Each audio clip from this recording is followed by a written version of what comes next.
Welcome back to Raven Sexton's Blackbird Diaries. In this episode, I am going to talk about something I sometimes refer to as the healer wound. This corresponds to entry 4 of the Real Talk series on my blog, titled, If You Need to Be the Healer to Feel Valuable, That's a Wound, Not a Calling. I know that sounds really dire, but let me explain. As I say in the blog, we're going to start with a little bit of a gut check. If your sense of worth depends on whether you're fixing, guiding, or emotionally rescuing someone, you're not just helping, you're hooked. That's not healing, that's self-validation through codependency. I know that sounds pretty rough. I am not saying you can't be a healer, but this same bit of advice I give to healers, I give to readers, mediums, spiritual coaches, spiritual mentors. I've heard it given to therapists and psychologists. The bottom line is you cannot pour from an empty cup. That empty cup being that you constantly need that validation. What am I talking about? Simple. A lot of folks will go into healing or become readers or mediums, and they take the natural gift to heal, to receive messages. And they use this as their primary or their only identity to feel special, to have others tell them, oh, thank you, you've done this wonderful thing for me. And they can do all this wonderful work. It does not invalidate the fact that they are using a gift, that they are genuinely helping others to heal, to develop, to find their spark. But they're not giving without condition because they are looking for that thank you. They are looking for that validation. And even those with the best intentions sometimes find themselves in this trap. And they will do amazing work. But when the work dries up or it slows down or people aren't saying thank you quite enough,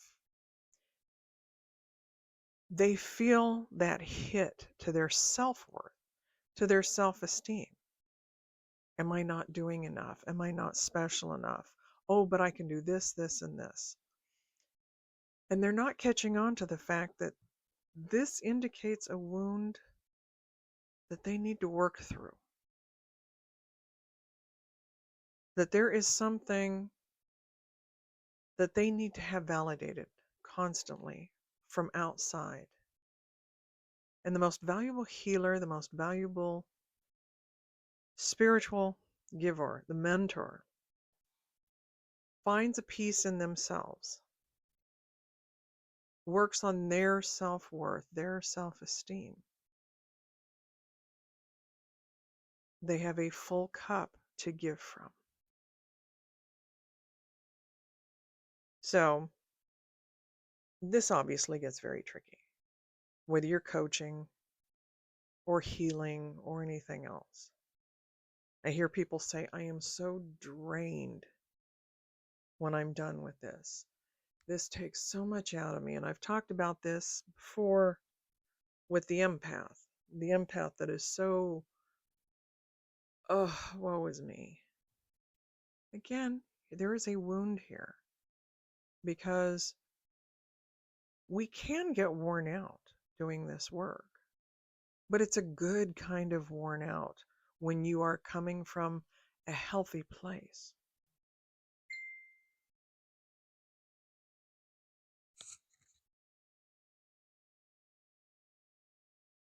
So one of the reasons this is kind of tricky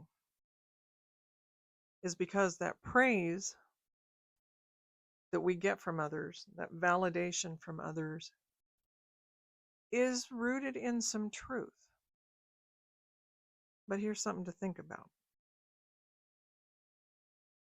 We get told that we are all these wonderful things, the healers, the light workers, the old souls.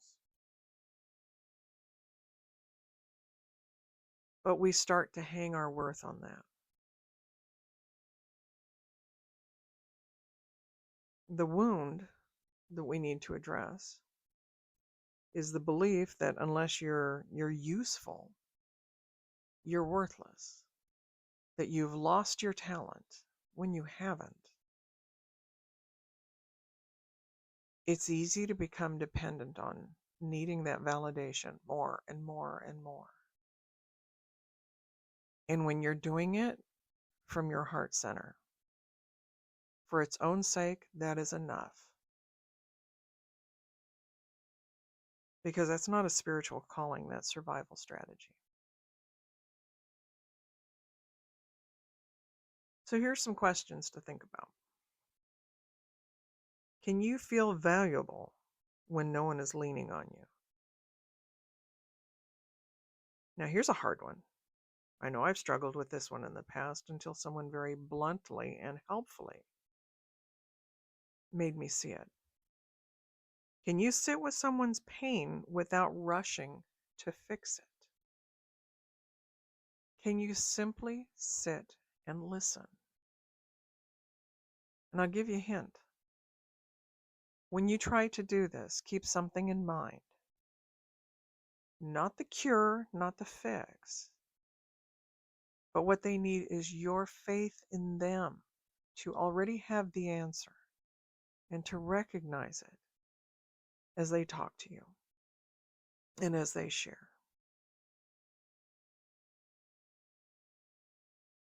And final question. Can you let people struggle without making it about your failure? Better way to put that one?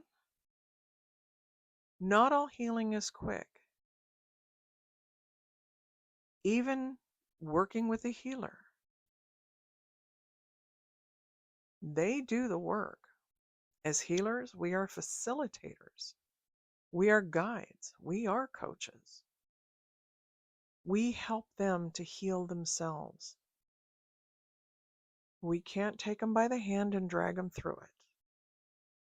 It's that old adage, I can show you the door, but I can't make you walk through. And I can't go through with you.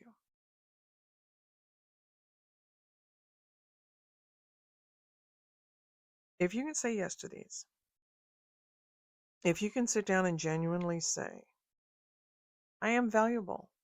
There are other aspects to my life. There are things that I do that bring me joy that have absolutely nothing to do with doing this work. Things that are simply for me and for the ones that I love.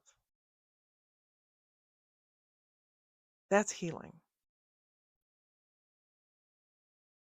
If you can simply sit and be a shoulder and listen and be happy for them as they find their answers, that's a sign that you're healing or healed. And if you can let them struggle with their healing and simply be there and remind them, sometimes we have to, do the work. You can do the work. That's healing on your part. You are not your usefulness. You are not their progress or their healing or their success. You're not an emotional crutch. You don't need to be needed. Is it nice? Sometimes. And sometimes it's a royal pain in the ass. And if you know what I mean, you already have the story in your mind of every time that happened.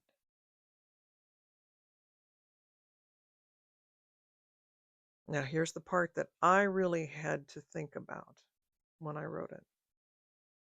If your identity is tangled up in always being the strong one, the wise one, the helper, it might be time to ask, who am I without that role? And you're going to find as you start to answer that question that it is fascinating. It is a brilliant answer. And through finding your own healing, by doing your own healing, you become a better healer. a better guide, a better coach, and better in service. So if this helped, I hope it gave you something to think about. I hope it encouraged you to sit and look and say, I want to heal. I want to do this. I want to do that. Let me fix me while I'm learning to do that. Because you can do both. You don't have to do one or the other. Because I will be a better me every day that I work on this. And even on the days where I take time to just sit and breathe. So I hope you enjoyed this episode. Again, I hope it gave you something to think about. Sit and journal it. Write about it. Ask yourself those questions. And come back later and look at it again and see where you stand. And if any of this was any help and you enjoyed this episode, please feel free to share it or come back and listen again. And I will talk with you again soon.